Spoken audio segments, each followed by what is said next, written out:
পবিত্র ঈদ উল ফিতর উপলক্ষে সারা দেশে কারাগারগুলোতে প্রায় ৮০,০০০ বন্দীর জন্য বিশেষ আয়োজন করেছে কারা অধিদপ্তর।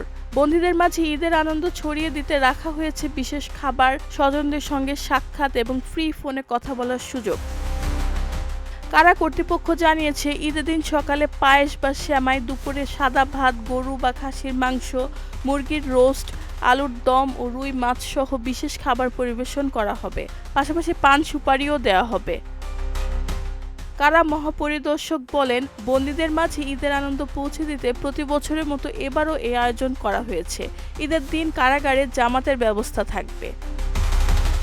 ঈদের ৩ দিন বন্দীদের স্বজনদের সঙ্গে সাক্ষাৎ করতে পারবেন এবং তাদের আনা খাবার গ্রহণের সুযোগ পাবেন। এছাড়া প্রত্যেক বন্দীকে স্বজনদের সঙ্গে ৩ মিনিট করে ফ্রি ফোনে কথা বলার সুযোগ দেওয়া হবে। এবারের আয়োজনের অংশ হিসাবে কারাগারগুলোতে সাংস্কৃতিক অনুষ্ঠানের ব্যবস্থা রাখা হয়েছে, যাতে বন্দীদের মাঝে উৎসবের আমেজ তৈরি হয়। রেহানা বেগম, প্রজন্ম ২৪।